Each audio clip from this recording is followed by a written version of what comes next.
এক্ষেত্রে আমি যদি সরাসরি একটি প্রশ্ন করেই ফেলি, কারণ প্রবাসী অনেক বাংলাদেশী অ্যাসাইলাম কেসে আবেদন করেছেন। বিশেষ করে আগের গভর্নমেন্টের আমলে বিএনপির হয়ে তারা আবেদনগুলো করেছিলেন। এখন হুম। বিএনপি হচ্ছে ক্ষমতায়। তো তারা কি করবেন এই মুহূর্তে? তারা যদি বাংলাদেশে আর যেতে না চান, এখানেই স্থায়ীভাবে থাকতে চান? আ আমরা এই অ্যাপ্লিকেশনটা যদি আমরা বলে থাকি বিএনপির যদি কেউ কখনো সালাম করে থাকে, আ এটা পলিটিক্যাল সালামের গ্রাউন্ডেই পড়ছে। আর একটা বিষয় হচ্ছে আপনি অ্যাজ এ পারসন হিসেবে আপনি কি মনে করছেন, আপনি যেতে পারবেন কি পারবেন না, সেটা সাবজেক্টিভলি কোর্টে দেখা হয়ে থাকে না। যদি আপনার মনে হয়ে থাকে গভর্নমেন্ট চেঞ্জ হওয়া সত্ত্বেও কারেন্ট গভর্নমেন্ট আপনাকে প্রোটেকশন দিবে না, কিংবা আপনি যদি নিজের দেশে যান, আপনার স্টিল আ আপনার লাইফের যে আ আ রিস্ক ছিল সেটা এখনো রয়েছে। সেটার জন্য আপনাকে যথাযথ আপনাকে প্রুফ কোর্টে সাবমিট করতে হবে। এই প্রুফটা হতে পারে যেমন আ আপনার অ্যাপ্লিকেশনের উপর বেস করে যে স্টেটমেন্টটা আপনি আগে সাবমিট করেছিলেন কিংবা যে স্টোরিটা আপনি সাবমিট করেছিলেন, সেটার পরবর্তীতে যদি আপনার লাইফে এমন কোনো ইভেন্ট ঘটে থাকে যেটা কারেন্ট গভর্নমেন্টের আন্ডারে হয়েছে, আপনার পরিবারের উপর বেস করে কিংবা আম আপ আপনার পরিবারের মধ্যে থাকতে পারে আপনার স্পাউস কিংবা আপনার ছেলে-মেয়ে কিংবা আপনার ভাই-বোন কিংবা আপনার বাবা-মা, কারো উপর যেমন কোনো প্রবলেম হয়েছে যেটা আ আপনার কারণেই হয়েছে কিংবা আপনার পলিটিক্যাল অ্যাফিলিয়েশন এর কারণে হয়েছে। তাহলে সেই ক্ষেত্রে আপনি যদি যথাযথ প্রমাণ কোর্টে সাবমিট করতে পারেন যে কি যদিও আমি আম এখন যদিও কারেন্ট গভর্নমেন্ট আম ও চেঞ্জ হয়েছে, পরবর্তী গভর্নমেন্টের এখন আর নেই। কিন্তু স্টিল আমার এই ভয়ভীতিটা রয়েছে এবং আমি যদি দেশে চলে যেতে চাই, তাহলে সেই ক্ষেত্রে কিন্তু আমি দেশে নিরাপদভাবে থাকতে পারব না। এবং সেটার জন্য যথাযথ প্রমাণ যদি আপনি কোর্টে সাবমিট করতে পারেন, তাহলে সেক্ষেত্রে সাবজেক্টিভলি কোর্ট এটা ডিটারমিনেশনটা করতে পারবে। আমাদের বেশ কটি প্রশ্ন এসেছে। ১টি-২টি প্রশ্ন আমরা নিতে চাই। আ তথ্য অ একজন প্রশ্ন করেছেন, গ্রিন কার্ডধারী বাংলাদেশী ভারতে গিয়ে কি ৬ মাস থাকতে পারবেন কিনা? আ গ্রিন কার্ড যদি কারো থেকে থাকে, তাহলে সেক্ষেত্রে সে অবশ্যই ট্রাভেল করতে পারবে। কিন্তু ভারতে, ইন্ডিয়াতে যদি আপনি থাকতে চান, তাহলে সেক্ষেত্রে যেহেতু যদি আপনি ইন্ডিয়ার সিটিজেন কিংবা ইন্ডিয়ার যে পারমিশন না থেকে থাকে, তাহলে সেক্ষেত্রে এটা ডিফারেন্ট ম্যাটার। বাট আপনি যদি অন্য কোনো দেশে যেতে চান, তাহলে সেক্ষেত্রে সেই দেশের ট্রাভেলের রুলস এবং টার্মস অ্যান্ড কন্ডিশন অনুযায়ী কিন্তু আপনাকে ভ্রমণটা করতে হবে। তবে এক্সাক্টলি আমি এক মুহূর্তে বলতে পারছি না। ইন্ডিয়াতে যদি আপনি ট্রাভেল করতে চান, তাহলে সেক্ষেত্রে কিভাবে আপনাকে প্রসেসটা করতে হবে এবং কতদিন থাকতে পারবেন? সুমন হোসেন প্রশ্ন করেছেন, তিনি তার মেয়ের জন্য আবেদন করেছেন। তিনি সিটিজেন এবং তার মেয়ের বয়স ৩ বছর এবং তিনি শুধু রিসিভ লেটার পেয়েছেন। ১ বছর হয়ে গেছে। এখন কি করণীয়?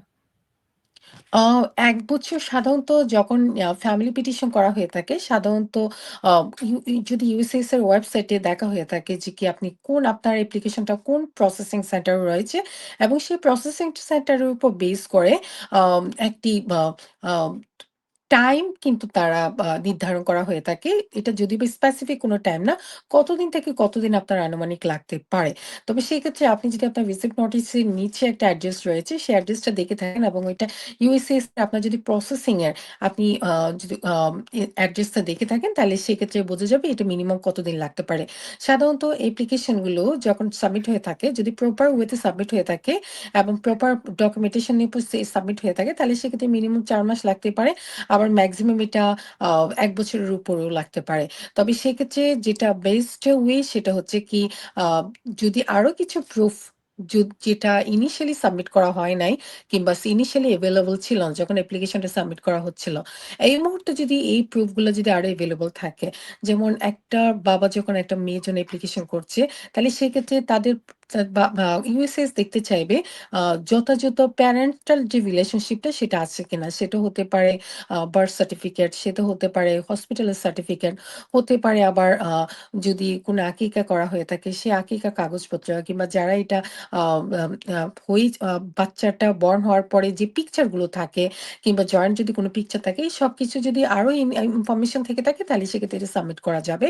এবং এটা ছাড়াও আপনি আরেকটা কাজ করা যায়, সেটা হচ্ছে কি ইউএসসিএস এ কেস ইনকোয়ারির জন্য একটা ইনকোয়ারি সাবমিট করা যায়। যদি ইনকোয়ারি সাবমিট করা হয়ে থাকে, তাহলে সেক্ষেত্রে তারা সাধারণত উইদিন 1 উইকের ভিতরে একটি রেসপন্স করে থাকে এবং সেখানে মেনশন করা হয়ে থাকে যদি তাদের ফার্দার কোনো এভিডেন্স দরকার হয়ে থাকে।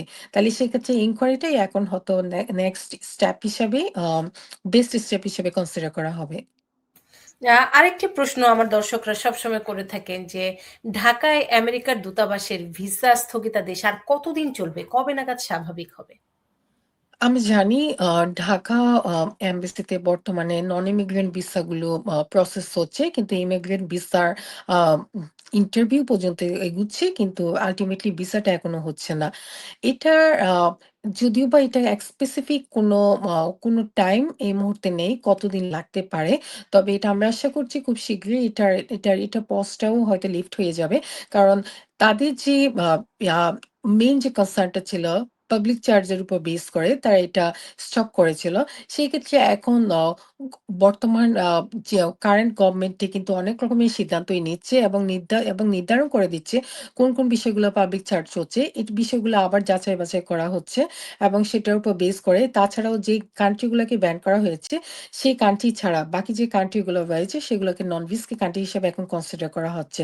এবং সেই হিসাবে আমরা যদিও বা এখনো স্পেসিফিক্যালি বলা যাচ্ছে না কতদিন লাগতে পারে। তবে আশা করছি এটা খুব শীঘ্রই এটা ওপেন হওয়ার পসিবিলিটিটা খুবই বেশি। আরেকটি প্রশ্ন